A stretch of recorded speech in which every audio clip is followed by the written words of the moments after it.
Good morning, everybody. I would like to issue the statement on the so-called Cabral files.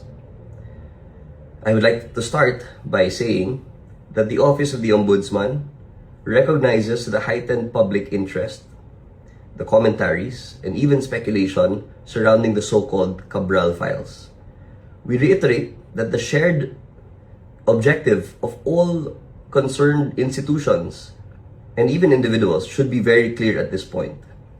We need to establish facts.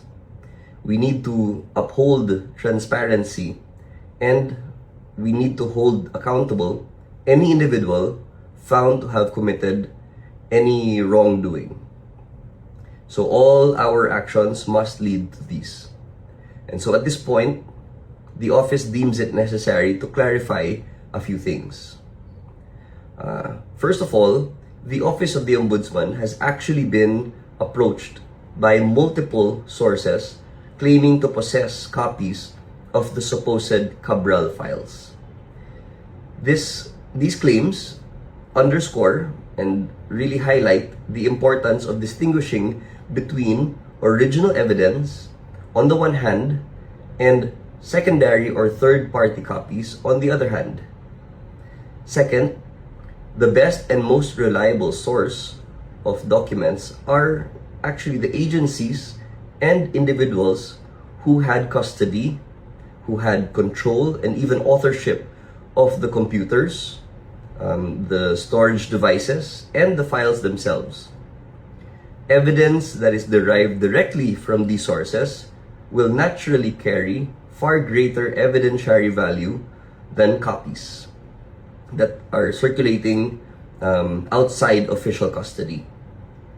Third, the office emphasizes that soft copies of documents held by third parties, especially those in the format of Word or Excel, inherently lose evidentiary credibility as they are susceptible to alteration, incomplete context, or manipulation. As such, these materials cannot, by themselves, be treated as conclusive evidence. Next, after Congressman Leandro Leviste publicly claimed to possess the complete list in the supposed Cabral files, investigators from the Office of the Ombudsman approached him as a matter of prudence and diligence while the former Undersecretary Catalina Cabral was still alive and was actually represented by counsel at that time. During this engagement, Congressman Leviste presented only limited portions of the list, responsive in fairness to specific inquiries. But he did not present the entire set of files he claimed to possess, even when asked to do so. This will differ from the congressman's public statements suggesting that the full Cabral files had already been shown to or reviewed by the Office of the Ombudsman. At present, the Central Processing Unit, or the CPU, is now secured, sealed, and under the custody of the Office of the Ombudsman.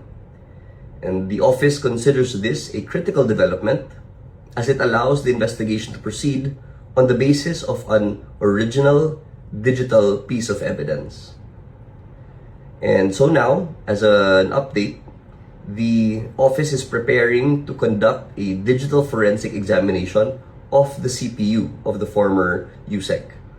And this will be done transparently and in coordination with the Commission on Audit, COA, with the DPWH, the Office of the Ombudsman, of course, and the PNP Anti-Cybercrime Group.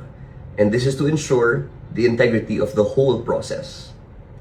Finally, the office clarifies that the Cabral files are only one part of the investigation. Alleged insertions that are supposedly in these files still need to be carefully examined to determine whether these projects were actually implemented or if they turned out to be ghost projects. An insertion by itself is not automatically illegal. It will only become criminal if it is proven to involve fraud, misuse of public funds, or non-existent projects. So the Office of the Ombudsman respectfully asks everybody to allow the investigation to move forward, guided by real facts, credible evidence, and of course, due process. I hope this statement has clarified a few things that may have been muddled in speculation. Maraming salamat po and happy holidays to everybody.